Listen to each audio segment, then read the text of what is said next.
Shalom.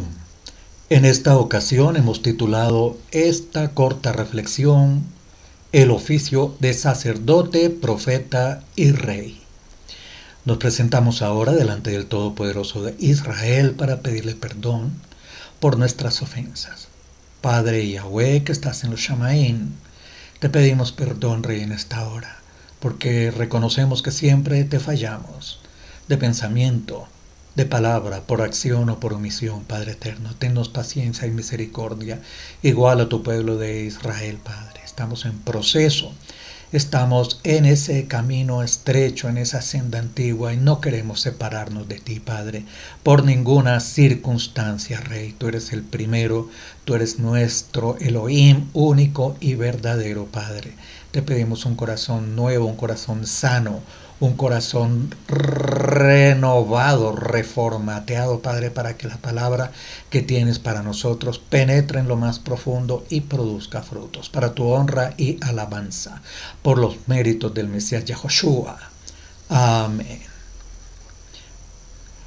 El ingenio popular y las tradiciones le añadieron muchos detalles a la historia que la escritura no consigna. La escritura afirma que esos sabios que vinieron desde lejos para saludar al rey de los judíos que ha nacido y que traían oro, incienso y mirra como obsequios. Evidentemente estos hombres conocían muy bien las profecías antiguas, sabían leer jeroglíficos y observar los cielos, de manera que cuando concluyeron que había nacido el rey judío que también reinaría sobre todas las naciones, emprendieron el largo y fatigoso viaje. Cuando hallaron el niño todavía en Belén, le ofrecieron sus regalos. Era toda una embajada del lejano o Medio Oriente que venía para saludar a un rey nacido en el cercano Oriente. Siglos más tarde, todo Occidente conocerá acerca de este personaje. Comenzamos con el verso de Mateo 2:10 que nos dice lo siguiente. Al ver la estrella se llenaron de inmensa alegría. Entraron en la casa, vieron al niño con Miriam, su madre, y postrándose le hicieron reverencia. Abrieron luego sus cofres y le ofrecieron dones de oro, incienso y mirra. Oro, incienso y mirra. Cada regalo tiene un simbolismo precioso. El oro, por ejemplo, representa el homenaje que se le rinde a un rey. Cuando los sabios le ofrecieron oro al Adón Yahoshua, sencillamente lo estaban reconociendo como rey de los judíos, según prometían las profecías antiguas, como rey de todo el mundo, como rey de vidas y voluntades. Era un regalo apropiado, sin duda, porque Yahoshua es rey, rey de reyes y señor de señores. El segundo regalo era también muy importante: incienso, resina aromática que al quemarse produce un olor especial. Se usa en los templos como expresión de ofrenda, obsequio adecuado para uno a quien se considera sacerdote del Todopoderoso. Cuando los sabios le ofrecieron incienso, estaban confesando: este niño será sacerdote del Rey Supremo. Como Mesías, rey de Israel, desde hace más de 2000 años comenzó a reinar en los corazones de judíos e israelitas que le habían creído y que han esperado su retorno glorioso a la ciudad de Jerusalén, donde reinará, según lo anuncian los Nevi'im, con poder y gloria sobre Israel y todas las naciones de la tierra. En Salmo 110 nos dice lo siguiente, del 1 al 4. Oráculo de Yahweh a mi Elohim, siéntate a mi diestra hasta que yo haga de tus enemigos el estrado de tus pies. El cetro de tu poder lo extenderá Yahweh desde Sión y domina en medio de tus enemigos. Para ti el principado, el día de tu nacimiento, en esplendor sagrado desde el seno, desde la aurora de tu juventud. Lo ha jurado Yahweh y no ha de retractarse. Tú eres por siempre sacerdote, según el orden de Melquisedec. En las traducciones que se han hecho en las versiones tradicionales, el Salmo 110 aparece con la palabra repetida Elohim, lo cual da lugar a alguna confusión. Sugerimos que haga un estudio acerca de la palabra Elohim. Tenemos precisamente el estudio sobre la palabra Elohim en nuestro sitio web, regresando a lasraíces.org. Como Mesías sacerdote, cumple cabalmente esta función al asumir el orden de Melquisedec que la Escritura anunciaba en el Salmo 110:4 como mediador entre el Todopoderoso y su pueblo. Entrar en pacto con el Todopoderoso significa creerle y creer en el Mesías por el enviado. Aceptar su amor y gracia a través de su sacrificio redentor. Para que tal cosa fuese posible se requería del sacerdocio del Mesías, el cual cumpliría con los sacrificios de pecado en un solo sacrificio y para siempre. En Hebreos 2:17 nos dice lo siguiente: por lo cual debía ser en todo semejante a sus hermanos, para venir a ser misericordioso y fiel sumo sacerdote en lo que al Todopoderoso se refiere, para expiar los pecados del pueblo. En todo el libro de Hebreos, Yahoshua es presentado como sacerdote. Actúa como sacerdote en dos niveles. Uno, se ofrece a sí mismo como sacrificio, proveyendo así la perfecta expiación por nuestros pecados. 2. Intercede por nosotros a la diestra del Todopoderoso Padre en los cielos. En Hebreos 7:21-24 se nos dice lo siguiente: porque los otros ciertamente sin juramento fueron hechos sacerdotes, pero este con el juramento del que se dijo, juró el Todopoderoso y no se arrepentirá. Tú eres sacerdote para siempre, según el orden de Melquisedec. Por tanto, Yahoshua es hecho fiador de un mejor pacto, y los otros sacerdotes llegaron a ser muchos debido a que por la muerte no podían continuar. Mas este, por cuanto permanece para siempre, tiene un sacerdocio inmutable. Aquí se menciona un mejor pacto, no es precisamente el pacto del Sinaí, ni la Torá, ni todo el Tanaj, ni todo lo que se suele llamar el Antiguo Testamento. El pacto de que se trata aquí en este verso es el pacto levítico en lo que tiene que ver con el sumo sacerdocio. En el caso del Mesías, el sacerdocio por el orden de Melquisedec se considera un mejor pacto que el sacerdocio levítico, porque es un sacerdocio inmutable y perdura para siempre, como lo dice el verso Hebreos 7:21-24. El tercer regalo se refiere a su función de profeta. Como todos los profetas del Tanaj, Yahoshua le enseña al pueblo su condición espiritual delante del Todopoderoso. La necesidad de reconocer su desnudez pecaminosa ante el Creador, su ausencia de méritos y exceso de conceptos erróneos que habían aprendido, exhortándoles a encauzar la fe judía israelita al camino correcto, a una renovada interpretación que en su persona culminaba la espera de tantos siglos. Vemos aquí algunas de las tareas que estaba realizando el Mesías. La necesidad de mostrarles al pueblo la condición espiritual en la que estaban. La necesidad de reconocer la desnudez, la ausencia de méritos, el exceso de conceptos erróneos que habían aprendido a través del tiempo. Y a exhortarlos a encauzar hacia la fe israelita el camino correcto en la interpretación y en el entendimiento correcto de la Escritura.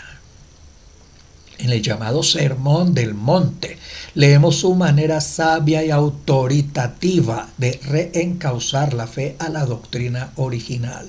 Eso lo vemos en el libro de Mateo, capítulos 5-7. Una y otra vez encontramos la afirmación, comillas, oísteis que fue dicho, pero yo os digo, comillas, intentando hacer volver a Israel al camino trazado por el Todopoderoso. Lucas 24:19 nos dice lo siguiente. Él les dijo, ¿qué cosas? Ellos le dijeron, lo de Yahoshua el Nazareno, que fue un profeta poderoso en obras y palabras delante del Todopoderoso y de todo el pueblo. Yahoshua es reconocido como un profeta. Esto lo confirmamos en este verso de Lucas 24:19. En dicho pasaje, Yahoshua está interrogando a los discípulos que se dirigían a Emaús, preguntándoles acerca de los acontecimientos que habían tenido lugar durante los últimos días tumultuosos en Jerusalén.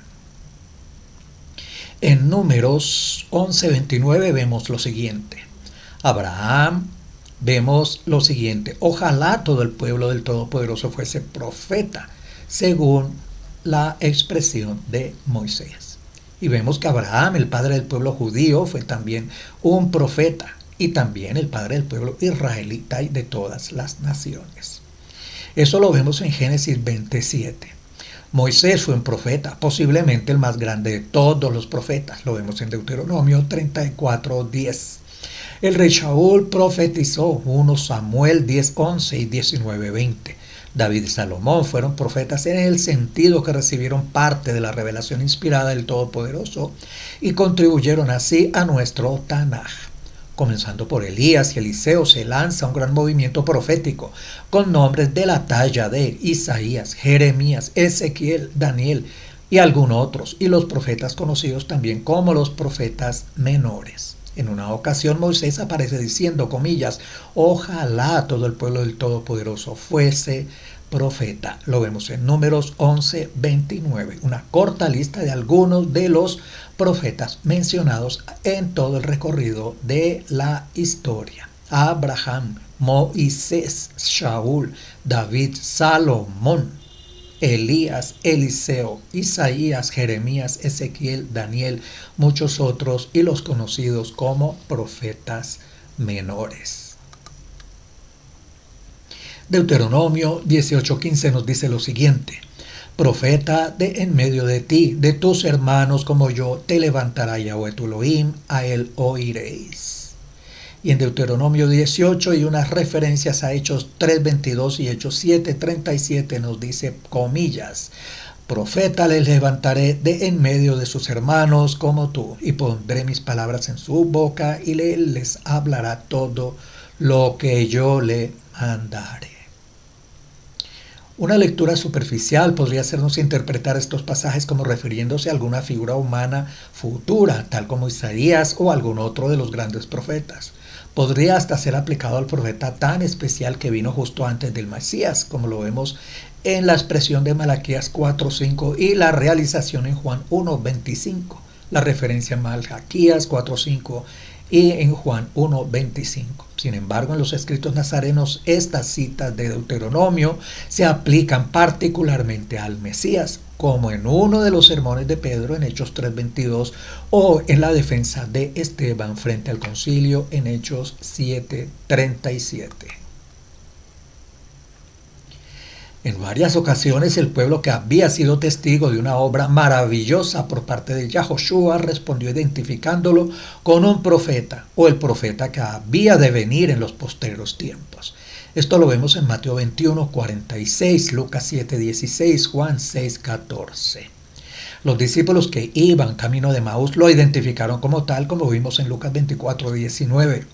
Y en cierta ocasión Yahoshua dijo hablando sobre sí mismo, comillas, no hay profeta sin honra, sino en su propia tierra y entre sus parientes y en su casa. Comillas, Marcos 6:4. Hechos 1:1 al 2 nos dice, el Todopoderoso, habiendo hablado muchas veces y de muchas maneras en otro tiempo a los padres por los profetas, en estos postreros días nos ha hablado por el Hijo. Hechos 1:1 al 2.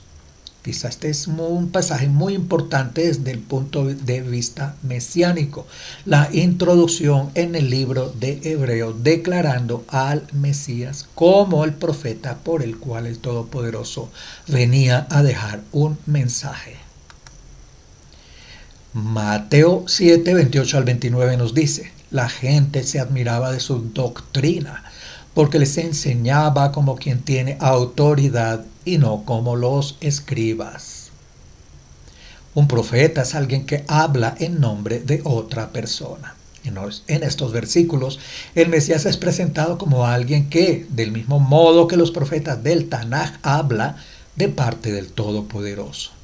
Se trata, por lo tanto, de alguien que habla con autoridad. El tema de la autoridad era particularmente evidente para los escuchas del Mesías al final del Sermón del Monte. Se nos dice que cuando el Mesías terminó de hablar, la gente se admiraba de su doctrina. Ezequiel 21, 25 al 27 nos dice: y en cuanto a ti, príncipe de Israel, infame y malvado, tu día ha llegado, la hora de tu castigo es inminente. Así dice el Todopoderoso Omnipotente. Quítate el turbante, renuncia a la corona, que todo cambiará. Lo humilde será exaltado y lo excelso será humillado. Ruinas, ruinas, todo lo convertiré en ruinas.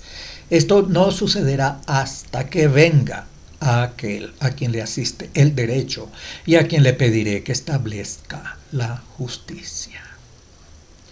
El turbante lo usaba el sumo sacerdote, la corona la usaba el rey. El Todopoderoso deliberadamente había mantenido estos dos oficios separados. Los sacerdotes venían de la familia de Leví y los reyes de la familia de Judá.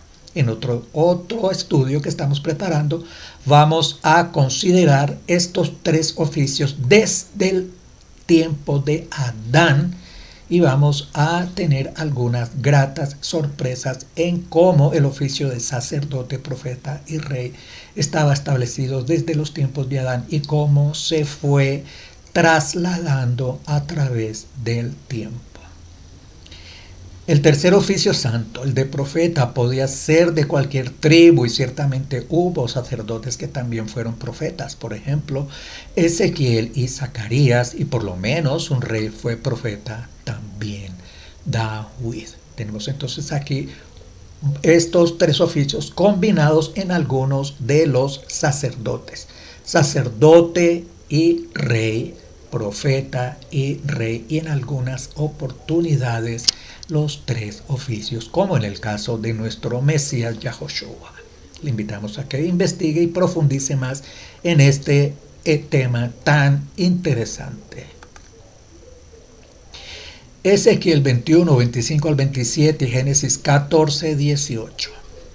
Nos dice el texto: y en cuanto a ti, príncipe de Israel, infame y malvado, tu día ha llegado, la hora de tu castigo es inminente, así dice el Todopoderoso Omnipotente. Quítate el turbante, renuncia a la corona, que todo cambiará. Lo humilde será exaltado y lo excelso será humillado. Ruinas, ruinas, todo lo convertiré en ruinas. Esto no sucederá hasta que venga aquel a quien le asiste el derecho y a quien le pediré que establezca la justicia. En tiempos de Abraham, un hombre, Malquisedec, fue rey y sacerdote a la vez. Lo vemos allí en la referencia Génesis 14, 18. Pero este estado no se volvió a ver con claridad. Para demostrar que el Todopoderoso tomaba en serio esta dualidad de oficios, cuando el rey Usías intentó oficiar como sacerdote, de inmediato sufrió el castigo de la lepra. El Padre Eterno estableció un momento en que separó estos oficios. 2 de Crónicas 26, 19 nos dice: no corresponde a su majestad quemar el incienso al Todopoderoso. Esta es una función de los sacerdotes descendientes de Aarón, pues son ellos los que están consagrados para quemar el incienso. Salga usted ahora mismo del santuario, pues ha pecado, y así el Todopoderoso no va a honrarlo. Cuando aumentó su poder, Usías se volvió arrogante, lo cual lo llevó a la desgracia. Se rebeló contra el Todopoderoso Elohim de sus antepasados y se atrevió a entrar en el templo del Todopoderoso para quemar incienso en el altar. Detrás de él entró el sumo sacerdote Azarías, junto con 80 sacerdotes del Todopoderoso, todos ellos hombres valientes, quienes se le enfrentaron y le dijeron esto que vemos en 2 de Crónicas 26, 19. Esto enfureció a Usías, quien tenía en la mano un incenciario listo para ofrecer el incienso. Pero en ese mismo instante, allí en el templo del Todopoderoso, junto al altar del incienso y delante de los sacerdotes, la frente se le cubrió de lepra. Al ver que Usías estaba leproso, el sumo sacerdote Azarías y los demás sacerdotes lo expulsaron de allí a toda prisa. Es más, él mismo se apresuró a salir, pues el Todopoderoso lo había castigado. El rey Usías se quedó leproso hasta el día de su muerte. Tuvo que vivir aislado en su casa y le prohibieron entrar en el templo del Todopoderoso. Su hijo Jotán quedó a cargo del palacio y del gobierno del país. Ezequiel 44 del 6 al 8 nos dice lo siguiente: y dirás a esta casa de rebeldía, a la casa de Israel: así dice Yahweh el Todopoderoso, ya pasan de la raya todas vuestras abominaciones, casa de Israel, que habéis cometido, introduciendo extranjeros incircuncisos de corazón y de cuerpo para que estuvieran en mi santuario y profanaran mi casa, cuando me ofrecíais mi alimento, grasa y sangre. Así habéis roto mi alianza con todas vuestras abominaciones. En lugar de atender al ministerio de mis cosas santas, habéis encargado a otros el ejercicio de mi ministerio en mi santuario, en lugar vuestro. Aquí vemos una mención a ser incircunciso de corazón y de cuerpo. Dos características que debían tener las personas que ofrecían y servían en el templo. La profecía de Ezequiel en realidad afirmaba la suspensión de los oficios combinados de sumo sacerdote y rey, y luego proclamó que permanecerían suspendidos hasta que llegara aquel a quien le asiste el derecho.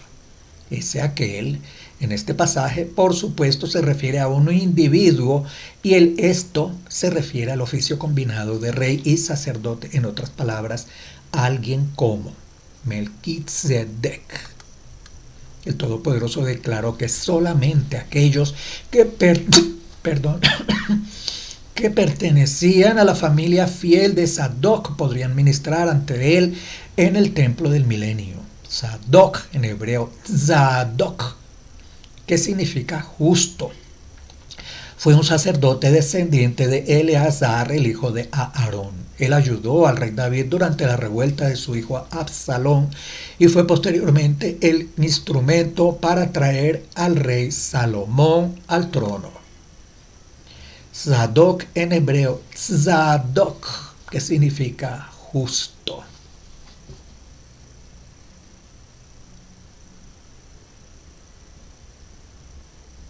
Bien, seguimos con nuestro estudio, el oficio de sacerdote, profeta y rey. El profeta Ezequiel ensalza a los hijos de Sadoc como acérrimos adversarios del paganismo durante la era del culto pagano e indica su defensa de privilegios y deberes únicos en el futuro templo. Ezequiel 43:19 nos dice: a los sacerdotes levitas, los de la descendencia de Sadoc, que se acercan a mí para servirme, oráculo del Elohim Yahweh, les darás un novillo en sacrificio por el pecado. La casa de Sadoc ocupó el sumo sacerdocio la mayoría del tiempo durante la época del segundo templo, desde Yahoshua ben Jehozadak, después del exilio, hasta Simón II. Y el segundo hijo de este, llamado Jasón, un usurpador que introdujo el programa de la helenización que finalmente ocasionó la revuelta de los macabeos. Se ha sugerido que Onías o miembros de la casa de Sadoc pueden haber también fundado la comunidad de Qumran. Recordamos el Salmo 110. Así dijo el Todopoderoso a mi Adón: siéntate a mi diestra hasta que ponga a tus enemigos por estrado de tus pies.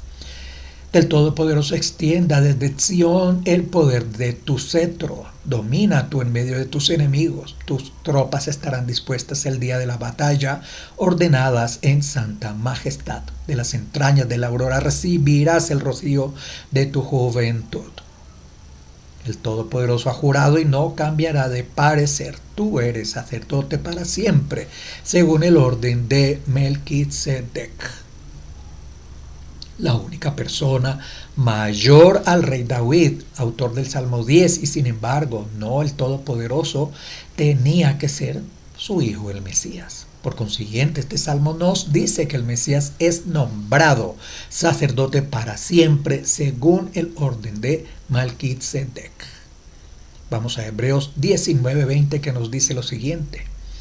Tenemos como firme y segura ancla del alma una esperanza que penetra hasta detrás de la cortina del santuario, hasta donde Yahoshua, el precursor, entró por nosotros, llegando a ser sumo sacerdote para siempre, según el orden de Melquisedec. Hebreos 6, 19 y 20. Recordamos un estudio que tenemos en nuestro sitio web regresandoalasraíces.org que se denomina el sacerdocio según el orden de Melquisedec. Igualmente recordamos que el libro de Hebreos trata mayormente del sacerdocio en cabeza del sumo sacerdote. Es el tema principal de este libro de Hebreos. No se trata de la Torá abolida, de que fue cambiada, de que se trata del sumo sacerdocio en la cabeza del sumo sacerdote, el tema del libro de Hebreos. Precisamente el libro de Hebreos tuvo que haber sido escrito en hebreo para hebreos y para personas que entendían y comprendían el tema del sacerdocio. Esto lo dijo el Salmo 110, recordándonos el autor del libro de Hebreos. Y sigue el libro de Hebreos 7, 26 al 28 con lo siguiente. Nos convenía tener un sumo sacerdote así, santo, irreprochable, puro, apartado de los pecadores y exaltado sobre los cielos. A diferencia de los otros sumos sacerdotes, él no tiene que ofrecer sus sacrificios día tras día, primero por sus propios pecados y luego por los del pueblo. Porque él ofreció el sacrificio una sola vez y para siempre cuando se ofreció a sí mismo. De hecho, la ley designa como sumos sacerdotes a hombres débiles, pero el juramento posterior a la ley designa al Hijo, quien ha sido hecho perfecto para siempre. Vemos aquí que el tema de la ley se trata de la ley en cuanto al sacerdocio levítico en el tema del sumo sacerdote. No es otro tema ni otra ley. Pero el Mesías es también el león de Judá, rey de Israel, heredero al trono de David. Consulte Lucas 1, 32 al 33. Por favor, Lucas 1, 32 al 33. Entonces, aquel en la profecía de Ezequiel se refiere al Mesías, a quien conocemos como Yahoshua y quien, como Melquisedec, es rey y sumo sacerdote a la vez.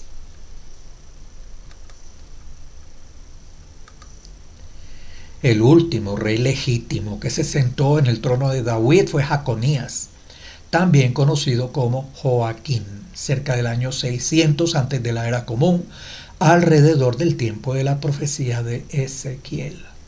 El último sumo sacerdote legítimo fue Onías III, quien fue asesinado durante el reinado del conquistador sirio Antíoco Epífanes, cerca del año 174 antes de la era común. Tenemos aquí la mención al último rey legítimo, Joaquín o Jeconías, el último sacerdote legítimo, Onías III. Sedequías o Sedequías es un personaje bíblico que fue el último rey de Judá antes de la destrucción de este reino a manos de los babilonios. Este Sedequías había sido nombrado rey por Nabucodonosor II, rey de Babilonia, tras el sitio de Jerusalén en 597 antes de la era común, para suceder a su pariente Joaquín. El último legítimo fue Jeconías o Joaquín y luego fue nombrado uno por el rey Nabucodonosor.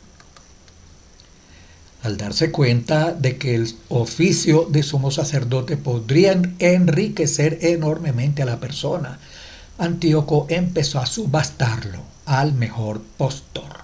El primer ganador fue Jasón, hermano de Onías, produciéndose la especulación de que pudo haber estado detrás de la muerte de su propio hermano. Esta práctica fue continuada por los romanos y pronto solamente las familias más ricas podían pagar el precio de este oficio. Los reclamos hereditarios ya no fueron el factor decisivo para determinar quién tendría el oficio de sumo sacerdote. Zacarías 6, 12 al 13 nos dice: y le dirás a Josué de parte del Todopoderoso: este es aquel cuyo nombre es renuevo, pues echará renuevos en sus raíces, de sus raíces, y reconstruirá el templo del Todopoderoso.